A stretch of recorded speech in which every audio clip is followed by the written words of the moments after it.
Yes. That's from you. Got your envelope.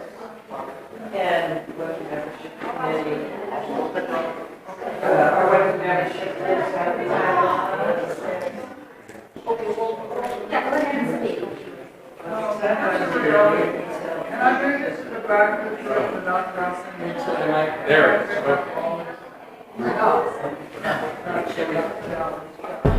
Okay. We're waiting go a couple minutes late. Bags from the car. Carry all of them at one time. No, I'm stuck. Mike, Sarah, Jerry,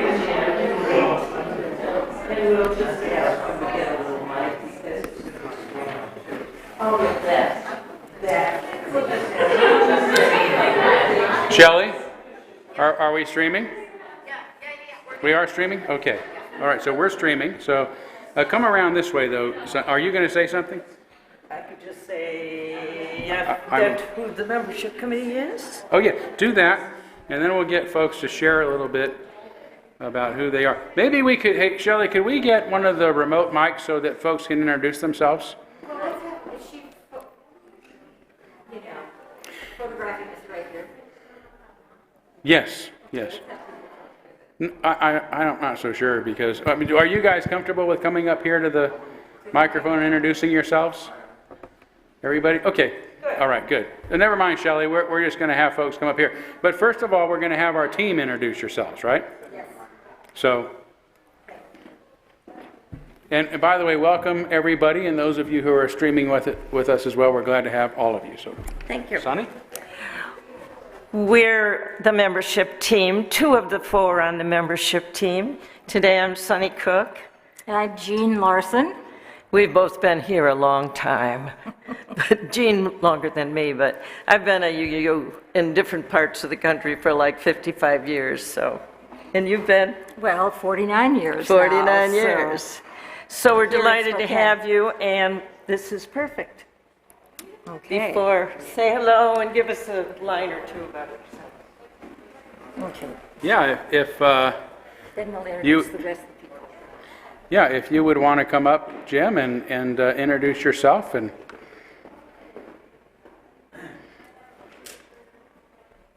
Come around this way if you will, because I've got cables on this side.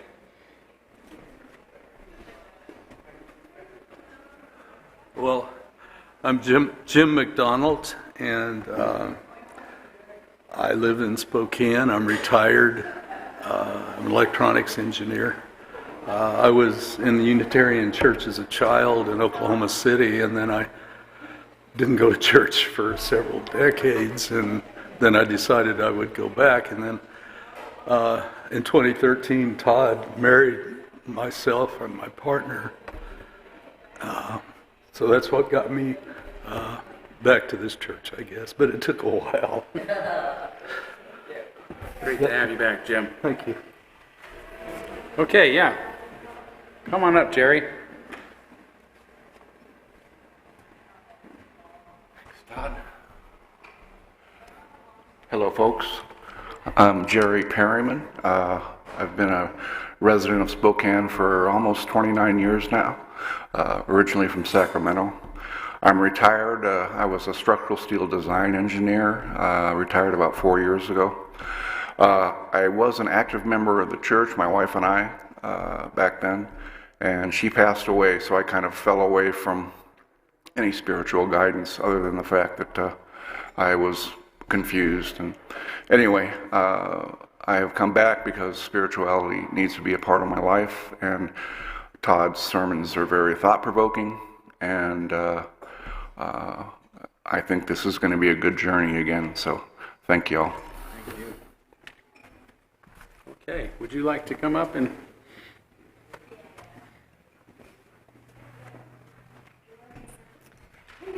Hi, I'm Katie. I am a kindergarten teacher in Spokane, and I found this church.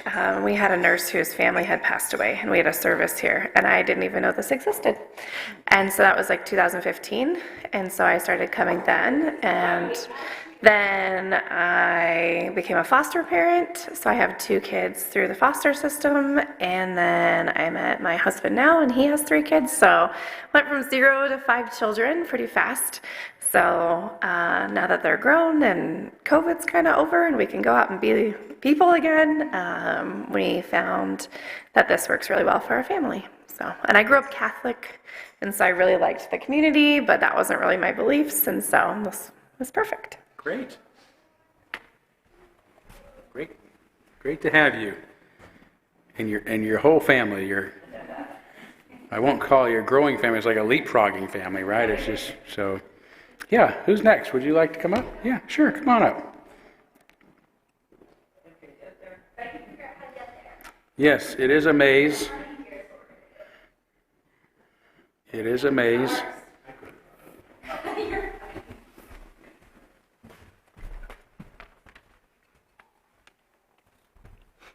Hi.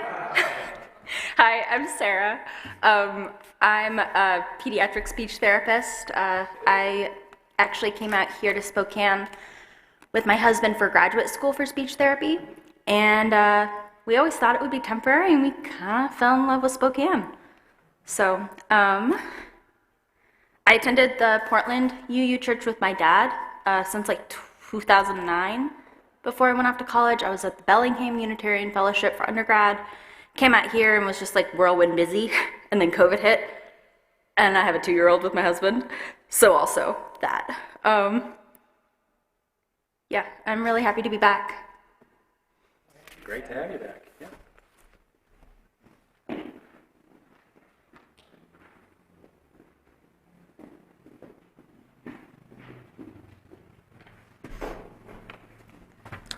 I'm Michael Peak.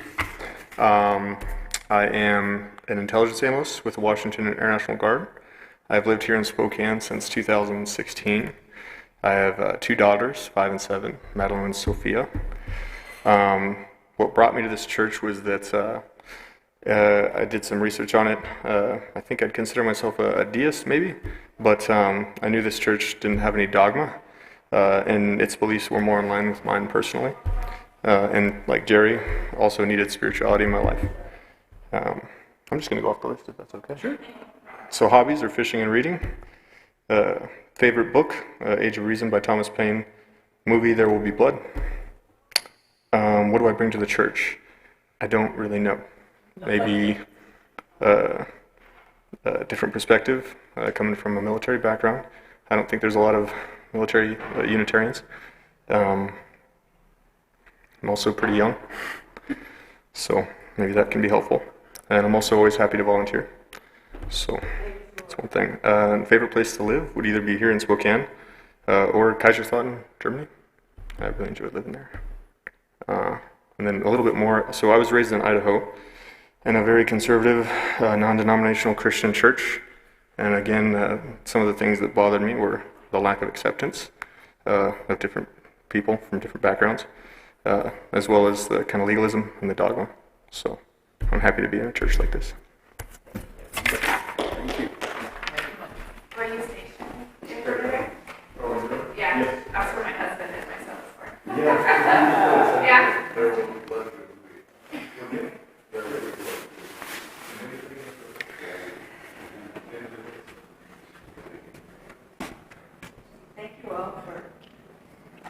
Yeah, thank you all. Thank you all.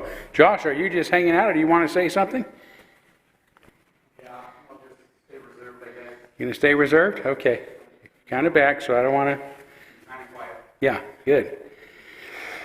Well, good. Great to have all of you here. We wish those of you who are streaming with us could introduce yourselves, but that's not where the technology is at right now. But it's good to have everyone here, and appreciate you considering becoming a formal member of the congregation if you aren't already. And I like to use this opportunity to talk quite a lot about Unitarian Universalist history, about the history of this congregation, and then about what the requirements of membership are for our congregation, which is not very unusual. Pretty similar to in most congregations. So this is kind of my presentation on Unitarian Universalist history. And people often ask, when did it begin? And it's really hard to say. Some would argue that it was started in the 15th century in Eastern Europe, in Transylvania, when shortly after a theologian named Michael Servetus was burned at the stake for writing a book contrary to the Trinitarian dogma. And his martyrdom sort of led people to begin to actually think about what he had to say. And that led to the king of Hungary, John Sigismund, eventually choosing to become a Unitarian and making his entire kingdom Unitarian. So that was the first time that Unitarianism had been became a formal religion of a kingdom. Others would trace it back to 1961 when the Unitarians joined the Universalist and became the Unitarian Universalist Association, and that in fact is researchers today consider us an NRM. They define us as an NRM, which means New Religious Movement, and that's just a polite way of saying cult. That's what they used to classify us as, or used to classify new religions as, and because ours seemingly never existed before 1961 as Unitarian Universalist, they begin it as recently as 1961. I like to go back to this guy. This is an actual photograph of Jesus, and I do like to think that our beliefs are at least as old as Christ, as they say. And the reason now that the original Christians, followers who were Jewish, they weren't Christians, they were Jews following a Jewish leader, they would have had what you call a humanistic Christology. They could not have believed anything about Jesus except that he was a human being. They would not have dared worship a human being. That would have been anathema to Jewish people. So Jesus was only human, and it was by following his humanitarian teachings, his teachings that were meant to create a better type of society, a fairer type of society, more inclusive type of society, that the world could be saved, not through his blood loss or his death, but through his teachings.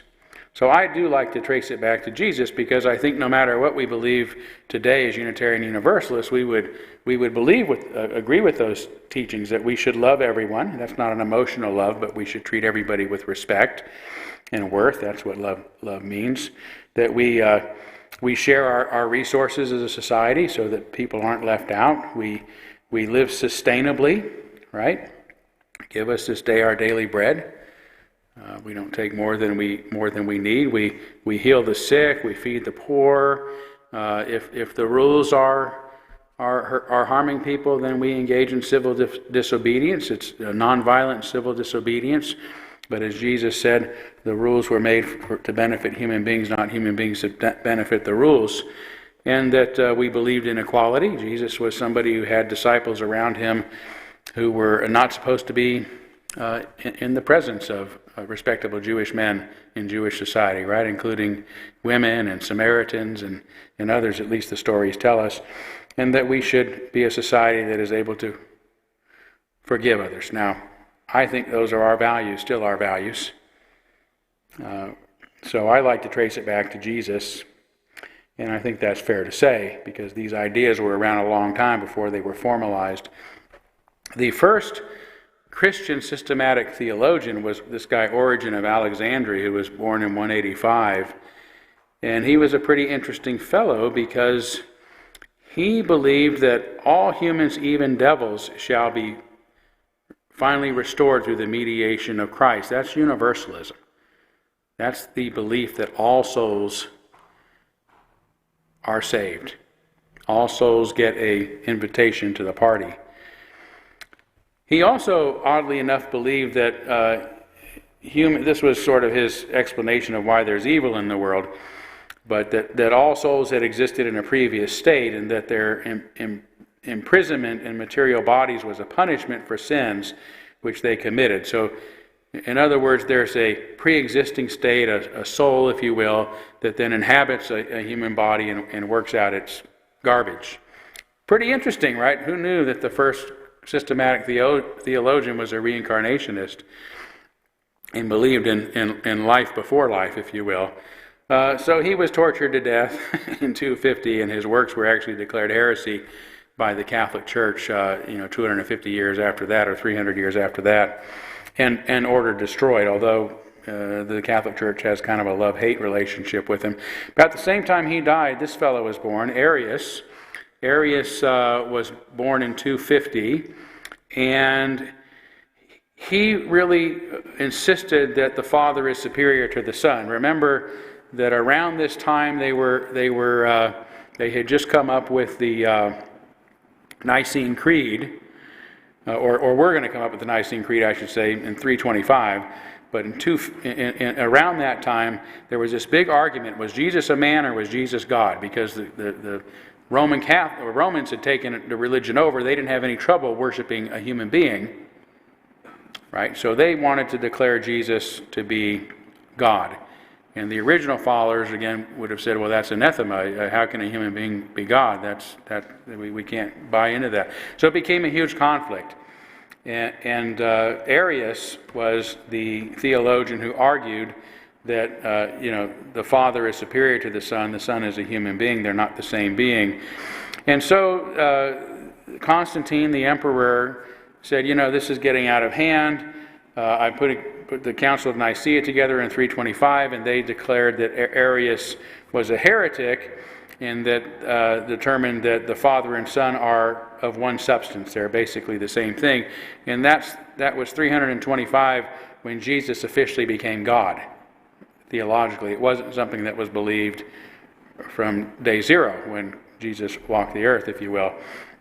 And then a few years later, about 50 years later, the First Council of Constantinople added the Holy Spirit to that creed, and that was when the Trinity was born. So really almost 400 years after Jesus' death, the Trinitarian belief was born, countering the works of these other two figures, Origen of Alexandria, his universalism, and Arius, his Unitarianism.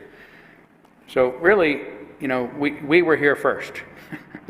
Unitarians and Universalism preceded what ended up becoming established church doctrine hundreds of years after the death of Jesus. And then that, of course, became the norm, and it wasn't reawakened for a long time.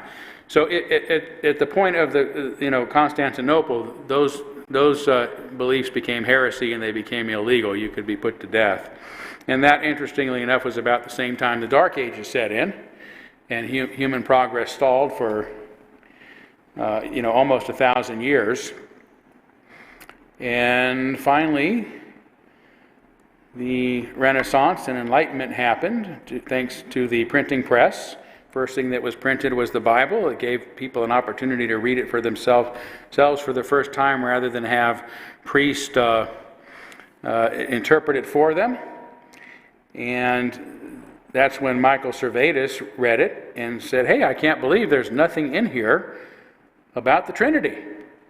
Can't wait to tell everybody. So he wrote the book on the errors of the Trinity, and that caught reformers John Calvin's ire, and he ordered him be arrested. Servetus went into hiding, but was eventually arrested, and Calvin himself had him tried and declared that he would be burned at the stake along with his books. And so thus came the death of Michael Servetus, who was attributed often as being the first Unitarian, at least in this period, the first to preach Unitarianism.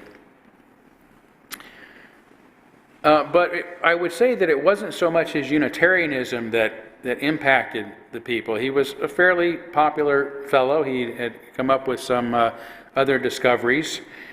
And, despite his beliefs, he was still a Christian. And so they're inherent in Unitarianism from the beginning was we shouldn't burn people over their ideas. Right? It wasn't so much, we value him because of his Unitarian ideas. We value him because he got burned at the stake, and we don't think that's how we should react. So right from the beginning was this this spirit of tolerance that was born in response to his martyrdom. And then comes, again, John Sigismund, who I mentioned a little bit earlier, the King of Hungary. Now, in Transylvania was caught between two worlds. It was the Sultan on the east and Austria on the west, and they were always fighting each other. They were caught right in the middle. They were a community that had Muslims, Christians, Protestants, and others. And they needed anyone who was king there needed to find a way to keep the peace. So I think a part of this was just being wise. But he held a conference, the Conference of Torda, and asked all the religious leaders to come and speak and say what they believed, and then he would figure out what kind of religion he was going to be. And he really liked this fellow. This was, oh my gosh, why am I? Ferenc David, Francis David, who was a Unitarian.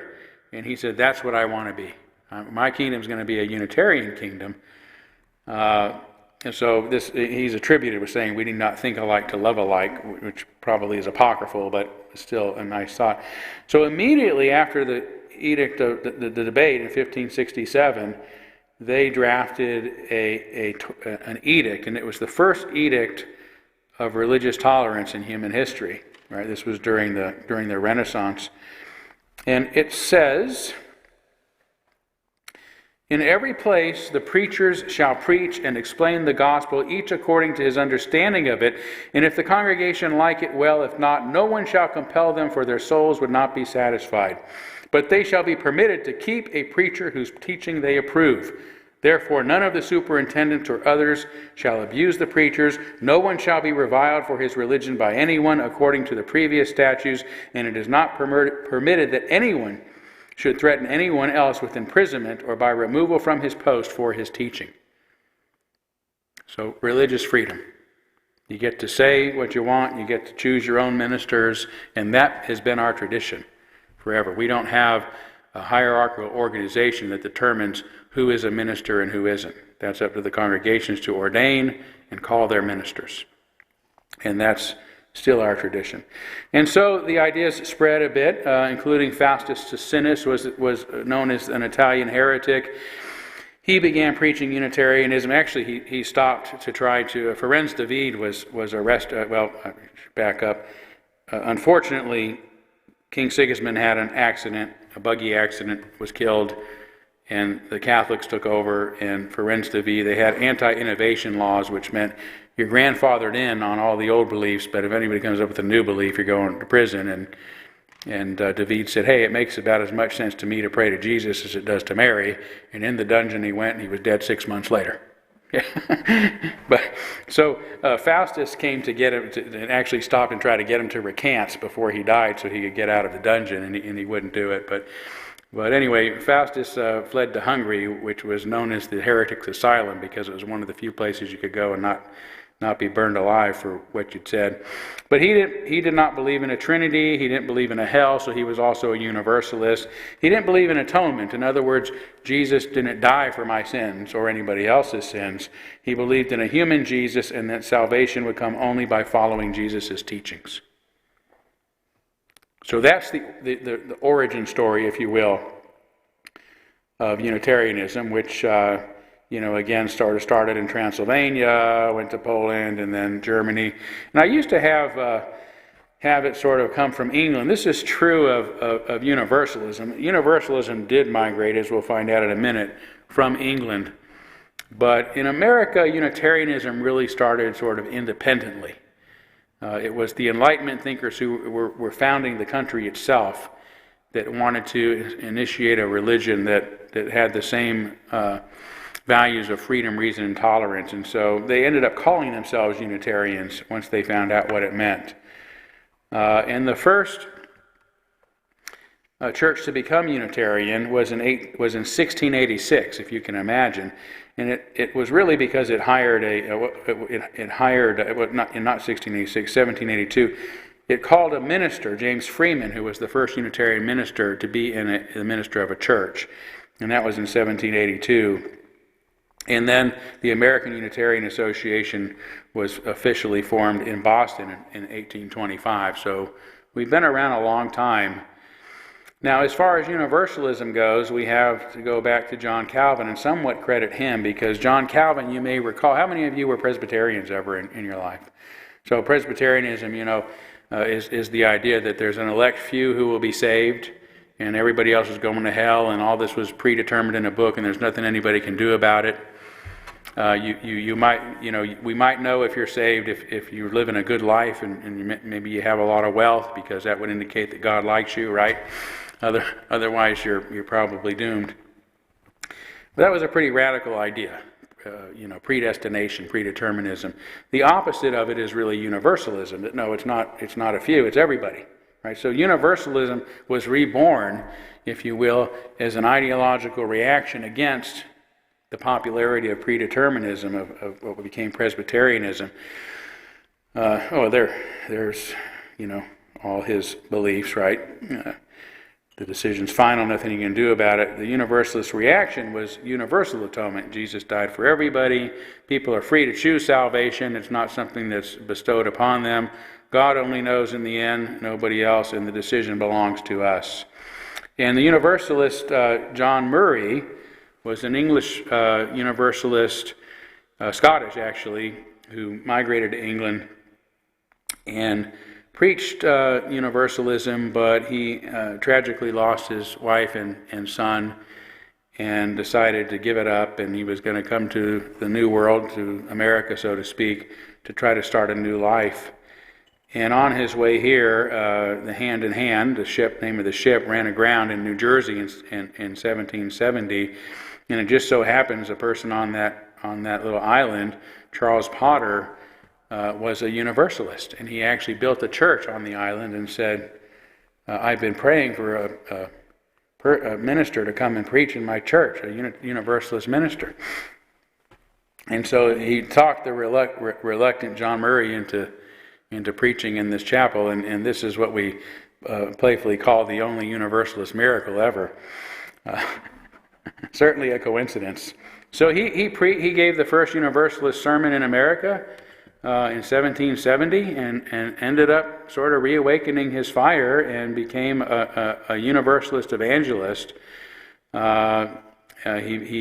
became the minister of First Universalist Society in Gloucester, Massachusetts, and it was a pretty interesting story, because in those days the church could actually require tithes if you lived in their community. There was no national law that prohibited it.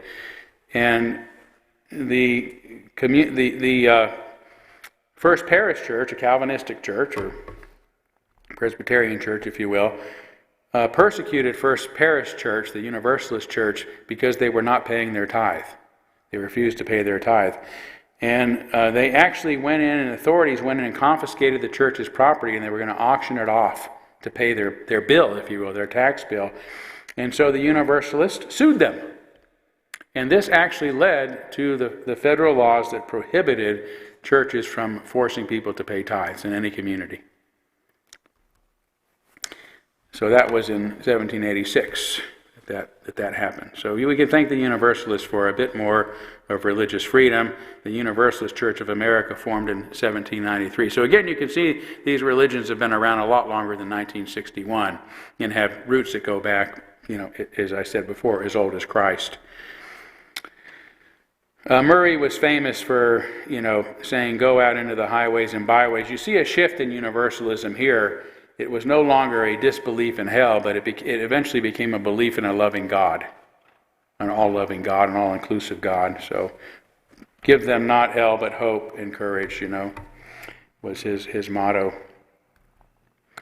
Okay, so since they were founded in this country, we've had a commitment to religious freedom and fought for separation of church and state, and even helped establish non-sectarian schools for all. So Horace Mann was actually founder of public education, was a Unitarian.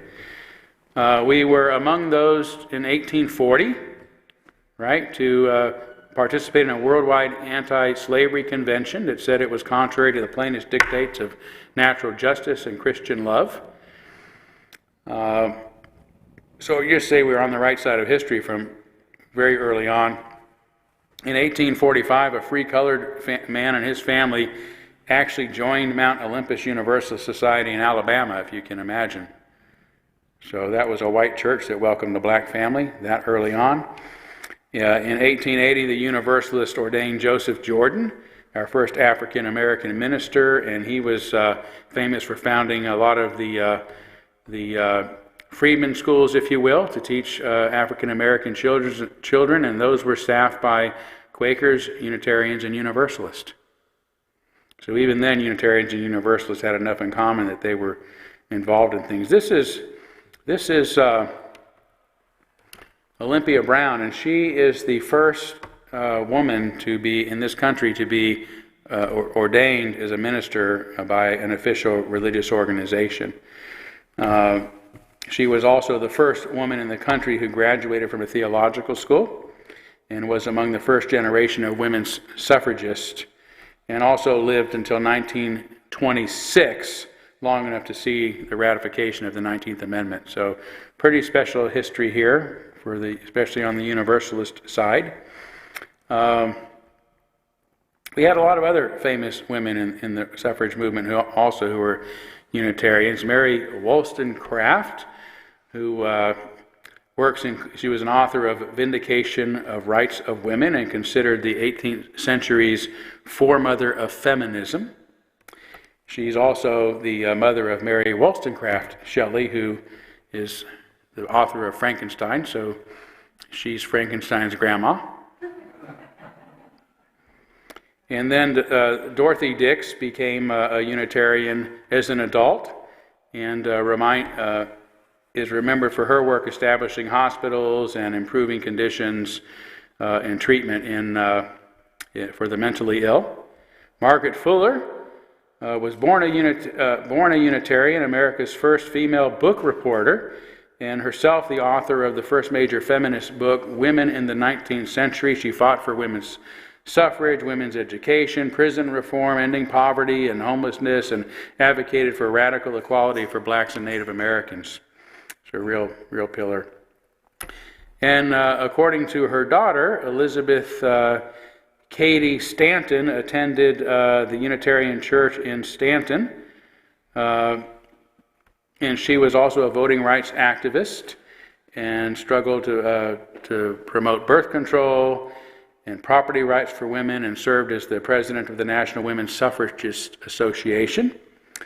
And then, there's many others, but these are really famous women in American history. Julia Ward Howe, who wrote Battle Hymn for the Republic, was another women's suffragist, abolitionist, and social activist, and she left her Calvinist upbringing to become a Unitarian. I like to point this stuff out because there's just so much pride in knowing that this religion, at least as far as I think a lot of us in the room are concerned, has always been on the right side of history, the right side of the issues. We were even among the first to begin advocating for better treatment of prisoners, of course, and to abolish the death penalty. In fact, our congregation was very involved in getting at least a moratorium on it here in Washington. We also had some really notable thinkers, great Unitarian poet philosophers like Ralph Waldo Emerson and Henry David Thoreau were both Unitarian ministers, and they're famous for causing a really terrible controversy in our religion. It was called the Transcendentalist controversy, right? Which is, why do we need to speak in Christian language at all? Can't we just sort of speak in general, we're all part of the oversoul sort of language? And it caused a lot of controversy. A lot of ministers were angry. They got a lot of flack, but ultimately that position really sort of won out. And then this is one of my favorites. This is John Dietrich, and he was the person who caused what was called the humanist debate in the 1900s, which is why do we have to use religious language at all? Can't we just be good for goodness sake as human beings? And so he became known as the father of religious humanism. He was declared a heretic by the Dutch Reformed Church in Pennsylvania, first and only minister of theirs ever to be declared a heretic. And there was a Unitarian congregation that hired him as the first to hire him as a Unitarian minister. You know which church it was? It was this one. Yeah. So we're very proud of that. He came here and became a minister, one of our, not our first, but one of our radical historical figures. And Dietrich went on to help write and was an original signer, as were 6 of the original signers of the Humanist Manifesto, Unitarians. Almost half of them were Unitarians. He also went on to be known as the father of religious humanism, which is one of only 2 philosophies, Western philosophies, that came out of America, the other being pragmatism. He came here, gave his first sermon on November 7th, 1911, and coincidentally I was installed as the minister of this church on November 7th, 2011, 100 years to the day. And I do feel a great kinship with him.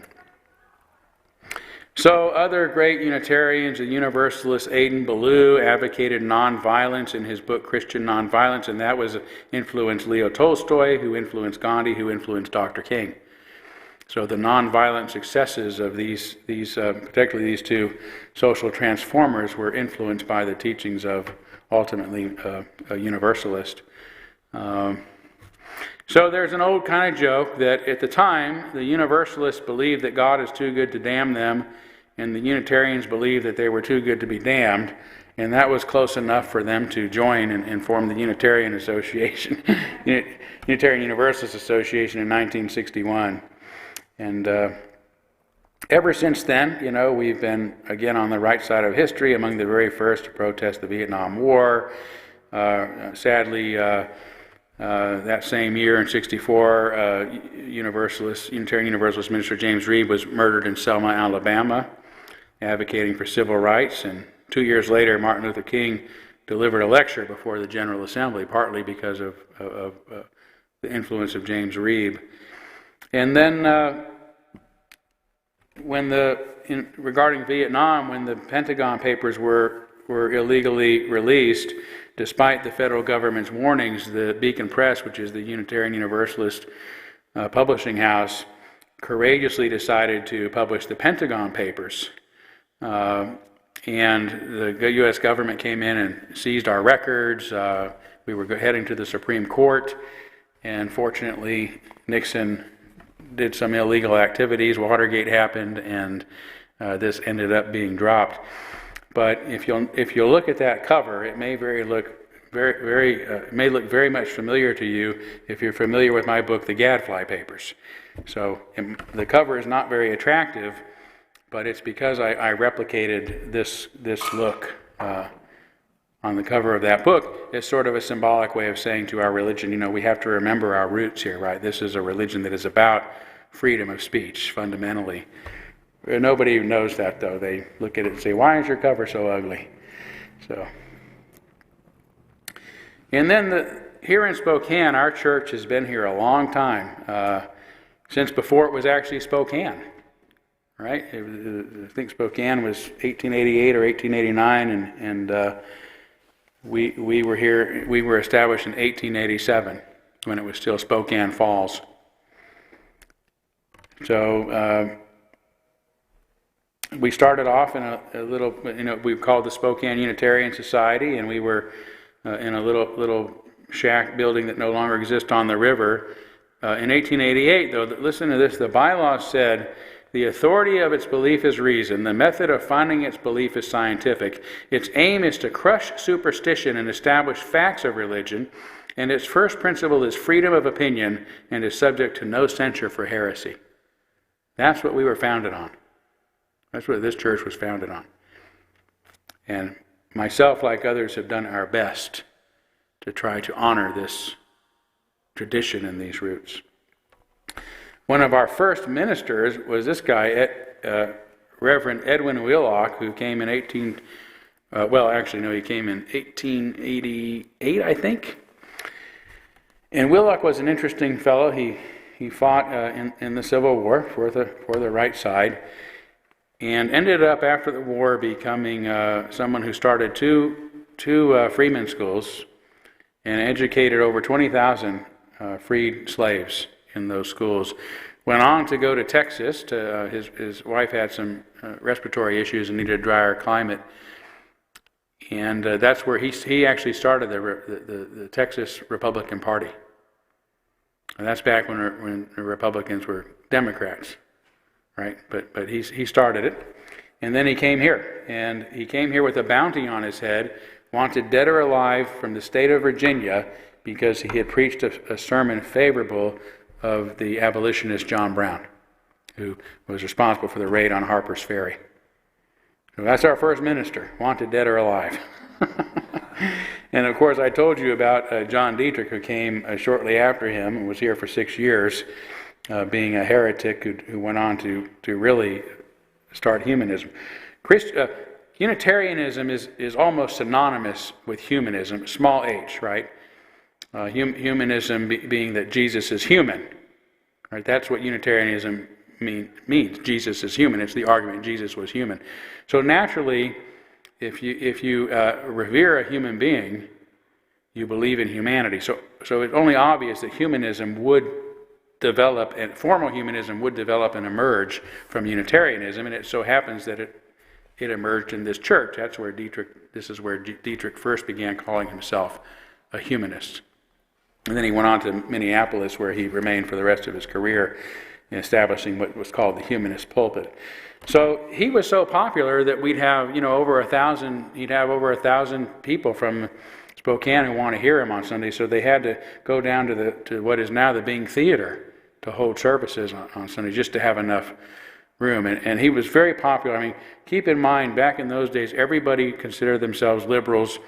This was the Wild West. The wilder you're thinking, the more it was liked. So people were very pleased to have him here. And when he left in 1916, he was for a brief time replaced with M.M. Mangasarian, who was formerly a Turkish Presbyterian, who came here, and he had written a book about the same time he became the minister here, called The Truth About Jesus, in which he claimed that Jesus was purely a myth. There was not even a historical person that he was based on. It's a very interesting book and pretty well argued. So, but anyway, this guy was even more popular than Dietrich. He had even more people coming on during services. Unfortunately, after he left, things took a spiral as far as attendance goes. And in some ways, the church was happy and better off for it, because it had become more of a lecture series, right? It wasn't really a church community. And the real people who were part of the church stuck in there. There weren't a lot of them, though, and they didn't have a lot of resources. I mean, I think they sold lunches downtown for 25 cents to that's how they funded the church, So they were meeting in the Spokane Little Theater, as well as other places. They called it Pillar to Post. They were just bouncing around for all these years, trying to find a place to call their own and trying to survive. For quite a long time, for 15 years, 16 years. And then eventually they were meeting a bit in the old Jewish temple, Temple Emmanuel, and they gave us this. Their temple. And, when they moved into a new one. And we were there for quite some time, but, it was run down and inadequate. And so they ended up selling it and bought what was called the Glover Mansion. It's up on, what is it, Gene? Is it 8th Avenue, just as you're making that bend? Today it's events center, and then at some point the church couldn't meet in the house anymore because it was too small, so they built a sanctuary down on the ground, and they outgrew that, and they moved here in 1995. But that sanctuary is now, last time I looked, it was like a pediatric office, I think. It was so it's two different businesses there now. So that's where our building comes in, and we've been here since 94, 95, and since we've been in this community, I mean, when I came here, Hollis Breadaway, Gene remembers Hollis Breadaway, he was the interim minister, and he's widely credited with really rescuing the church from a very difficult time. The church had a very difficult minister. They were having a difficult interim, and a really difficult time finding a minister. There was a lot of conflict and whatnot. And Hollis, who was a resident of Spokane from the United Christian Church, said, man, I've got to go do what I can. So he came in to be an interim and kind of leveled things out. He's a beautiful soul. He did a great job of it.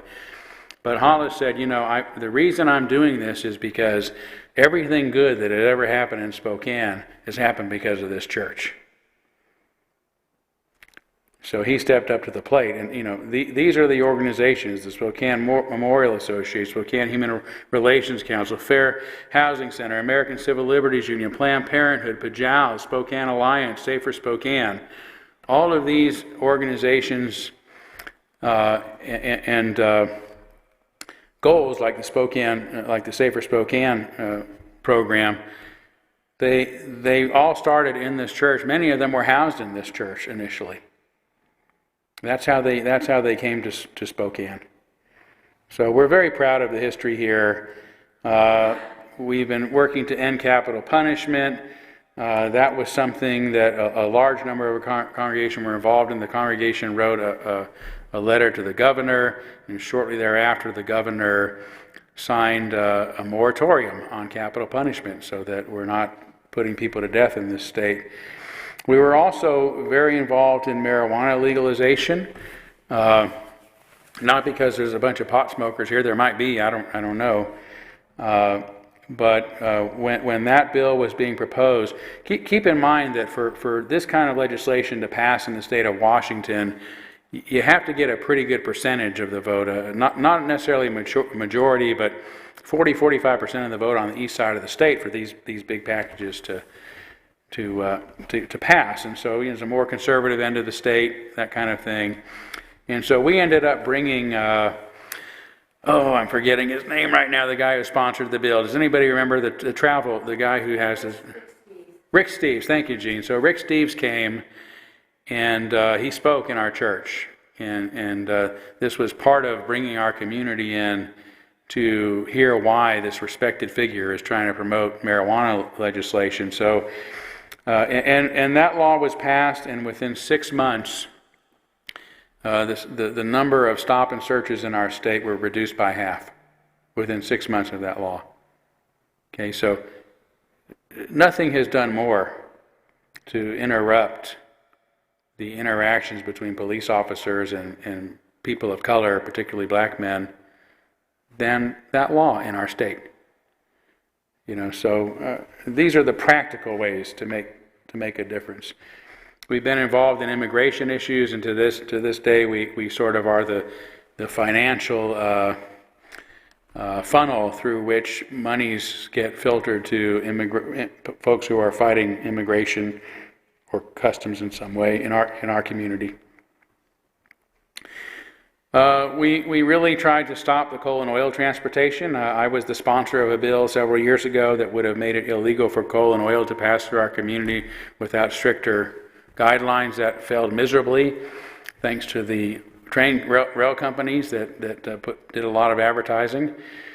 But what it did do at the time, there were several export facilities being proposed in Washington that would have exported coal and oil to China.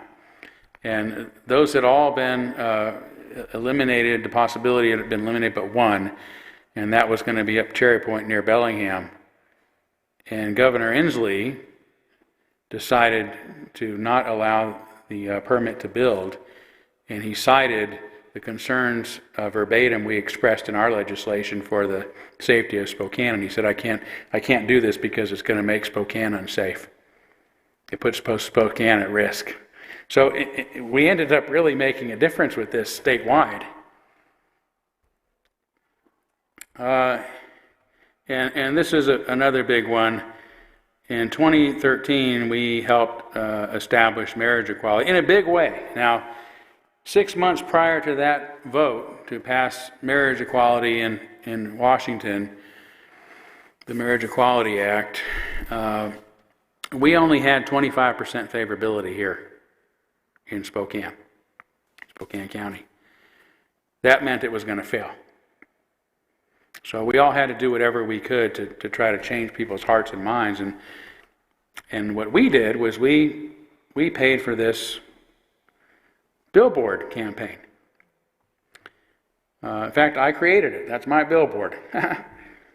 People of faith support Freedom to Marry. And all those faces you see on there are people that from this community. Myself, Happy Watkins from the Baptist Church, the rabbi from the Jewish community, Presbyterians, Catholics.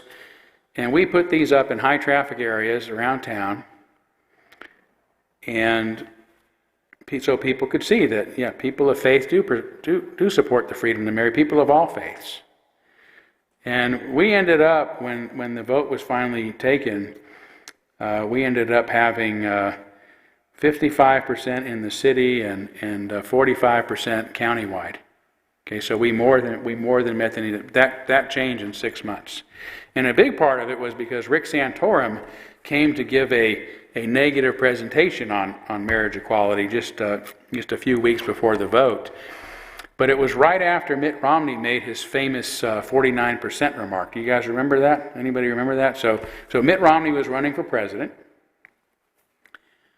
And he said something about, 51%, basically 51% of the people agreed with them, and all the 49% of them just, you couldn't make happy or whatever. Somehow he dismissed the 49%.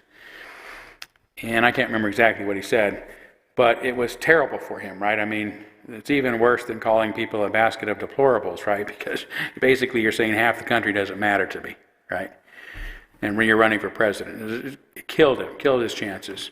But they were so paranoid of having anybody in there with recording devices that they wouldn't let the media in. Okay, the media, the news media, this was the big fish in the little pond day, right? This was the lead story, and they can't get in to do a story. Well, guess who was outside? All of us ministers holding a rally, a Freedom to Marry rally. So that became the news. So we really spread our word with this campaign in a good way, thanks to Rick Santorum. And it changed hearts and it changed minds, and we ended up really helping to get this passed. I think this church did a tremendous job, and that was the first time in our country that marriage equality was passed by popular vote. There had been other legislative pieces, but those were passed by legislators, and then people would bring up referendums to overturn them. Ours was the first referendum for people to support it, and it snowballed, and within a very short time we ended up having marriage equality for everyone in this country. So, we'll talk now about becoming a member of the church, okay? But I wanted you to understand the very rich history of the deep-rootedness of this religion, which is a lot older than a lot of people think and a lot deeper, and the profound presence that this church has had in our community. Yes, Gene. Yes. Are you planning to take questions as you speak, or wait till? Well, why don't I take questions now, and then I'll go to I'll go into the membership. What it means to be a membership according to our bylaws. I'll do that after. But yeah, why don't I take questions now? And yes, go ahead.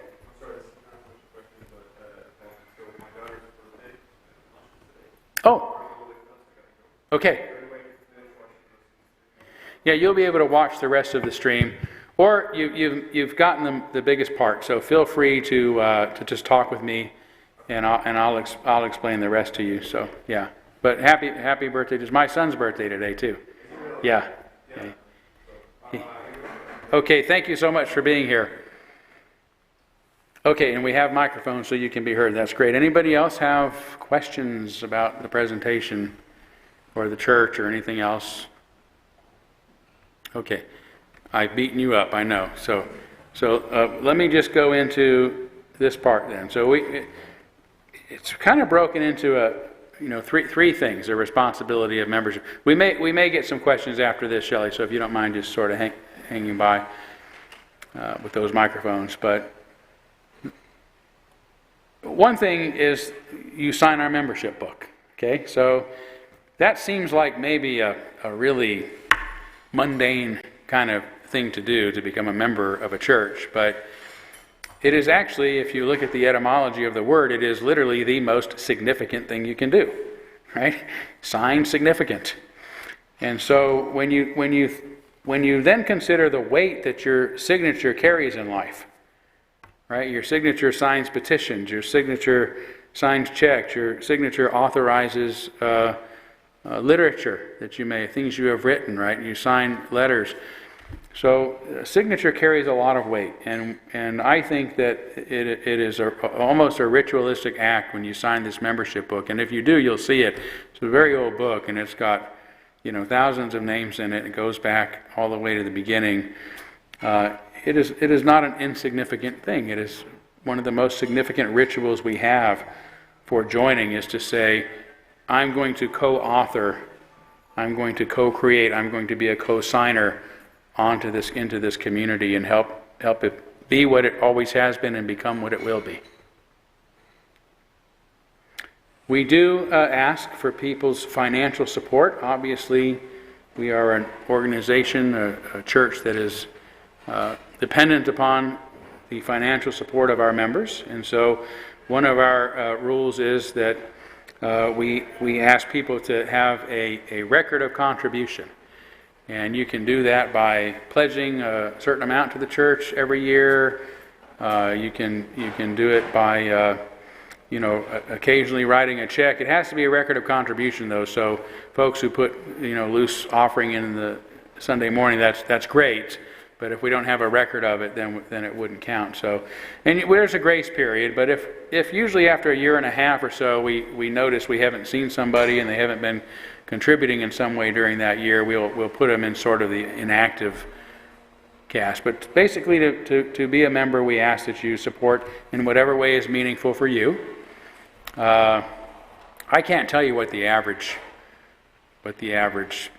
contribution is right now. I mean, we've had people that have given way too much.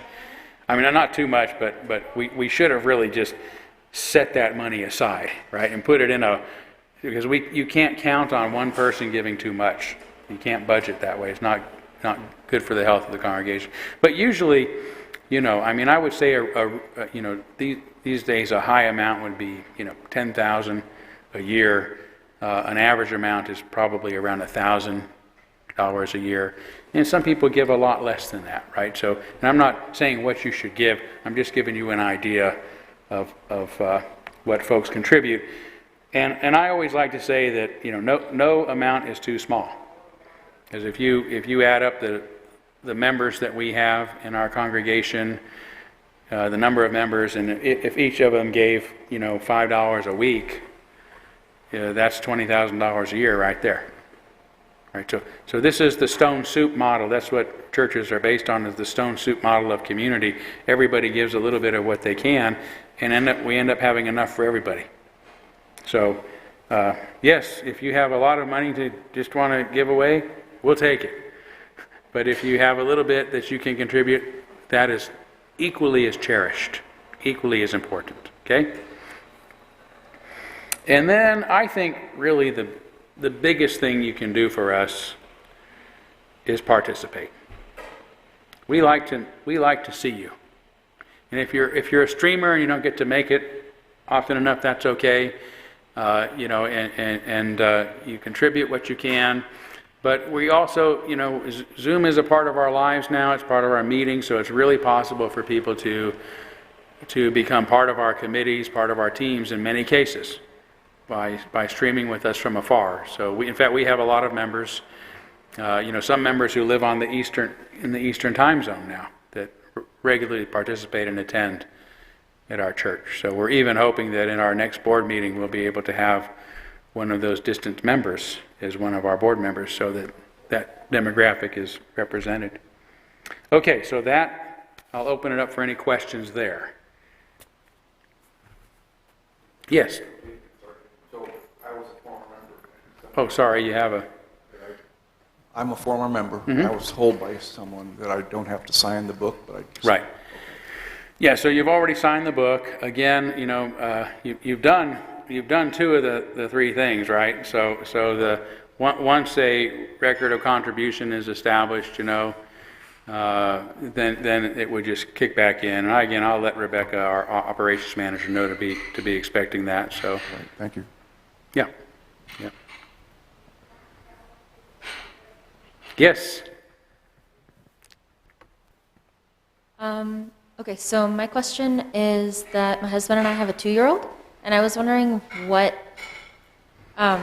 how I go about getting her involved. The 2-year-old? Yeah. Yeah, I think there's so- care for the second service.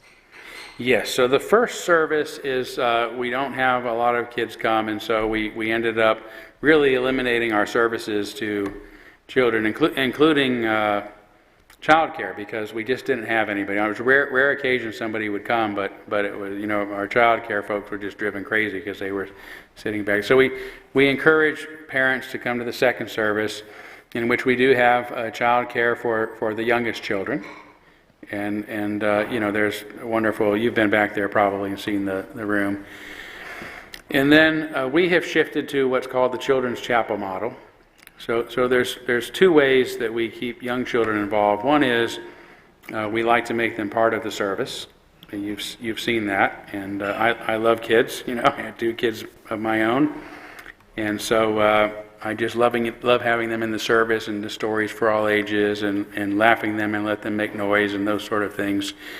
And then they go off to Children's Chapel, which instead of being a class is very much like what we do here. It's just a children's version of it. So as they grow older, the idea is, and this is the first time really a church has done this, but they will feel enough kinship with the church that the slide into our services will be very easy for them, because they will have been doing that for their whole life. It's just maybe with a different group of friends or something. Whereas in the old days, you know, it was like going to Sunday school. I mean, it was curriculum-based, classrooms, many teachers, and you know, it's like, okay, these are all your friends. You've built these relationships for all these years. You're 18. Okay, you're out. You got to go into the big guys' chapel, and they come in here, and it's like, what is this? I've never done this, you know. So we want to basically want them to have an experience that is age appropriate, that is like the experience you have in here. That's the biggest way to get involved. And then Stephanie, does occasional things like she's going to have movie nights and popcorn and that kind of stuff. And then, you know, we expect some of the kids that are here now are going to grow into teenagers, and we're going to have a youth group again. We had a big youth group when my daughter was here, and when she happened to graduate, 14 teenagers graduated with her. Completely wiped out the youth group. They all went at once. Yeah. But, you know, these younger ones will grow back into that, and we'll be putting things into place as necessary. And then the other thing I would say that's really important that we do is OWL. I don't know if you've heard of OWL. Yes, yeah. So that's a big thing, is to have age-appropriate sex education, and we're one of the few organizations anywhere that actually applies that. So those will be some of the things that will be coming as she gets older. Yeah. Okay, boy, it's been a long morning. I mean, I know I can, you know, I ripped through that, and probably you had a lot of questions. But if there are no other questions now, you may ask, well, what if we want to become a member? And now Jim's has signed the book, so he's one of our newer members already. If you want to become a member today, I'll go grab the membership book out of my office. I should have brought that in earlier, but didn't have time. And you'd be welcome to sign it today. If you need to think about it, that's fine. You can let us know, and you can sign it at another time. So would you like me to go get the membership book? Is there anybody here who... Yes? You have a question? Yes. Can you use the microphone? But Todd, isn't signing the book a part of a ceremony? No. We all enjoy together? Yeah, we stopped doing that because it took so much time, so yeah. Oh, pooey. Yeah. So Okay, we just thanks. recognize our new members during our new member service. But it's still a good question, because there are a couple things coming up. One, there will be a new member orientation. Jean, do you have that on your calendar right away? I can. April 4th. New member recognition in the sanctuary here. So just a nice little ritual that's part of the formal service. And then I don't think do we have a date set for the new member potluck? Probably not. No. So then sometime after that, we have a new member potluck at my house. And you get to come and we hang out. It's a lot of fun. So, okay, so I don't want to push anybody. I mean, do you guys need to think about it, or you'd like to? Okay, all right, so, okay, so I'm going to go get the book, and 2 of you have already signed, so that's great. So let me go get the book, and if there's no other questions, I would say thank you all very much. Thanks to the new member team for putting this on, as always, and I mean, grab some more cookies and muffins and coffee while I go grab the book.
Billy, are we still streaming? Yes, we are. Okay, I need to say one more thing. The streamers, because I didn't.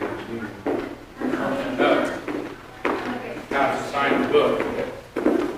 So, real quickly, for those who are streaming, if you're still with us, I'm sorry I forgot to mention this, but you can also sign by proxy. So if you want to become a formal member of the congregation, contact me or contact our office and let us know, and we can, as long as it's in writing in an email or something, we will count that and assign your name in our book by proxy. So thank you all for joining us, and hope to see you later.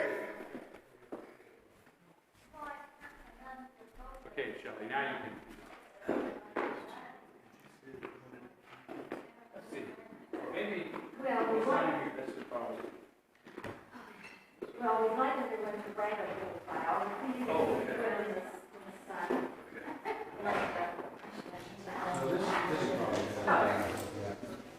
So this is the book. I'll show you. It's not the original book, obviously, but they went in and put all the different names. So it's not. You're going to sign the name. You're already signed. I've already signed. This is reading what Wickerman was this year. Or just, So lots of stuff in there. You look at this very first one. or you can go out to me. So these were before 1943, and it looks like actual different writing. So I think some of the original members were still here. And then as you start to move forward, we started to add the dates too. So even though this was probably 1943, this book, we had 1918, 1905, I think there's 1988. That's basically the year after we started, and different signatures. So, yeah. So if we go to the current time.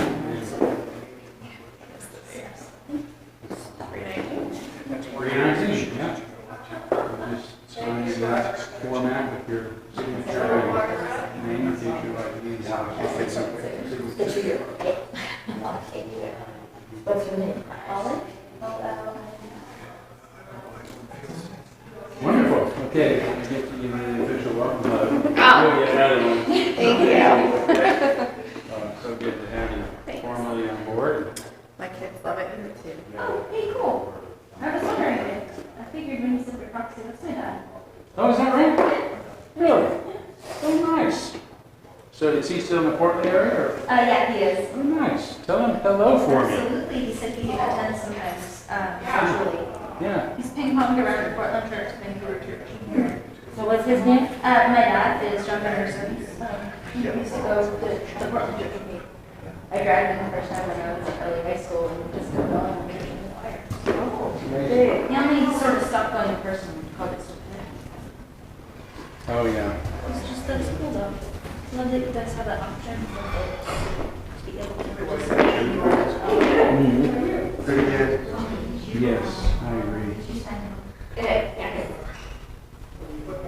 I gotta get going. And that's my. Yeah, I'm with you.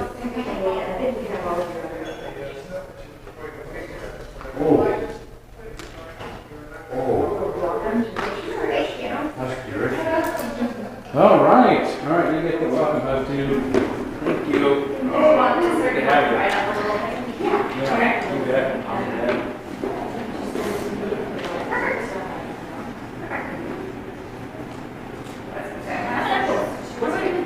Oh, we're just put it here. Yeah, that works. Awesome. Thank you. I'm gonna take your pen. See you next week. Thank you. Okay, nice meeting you.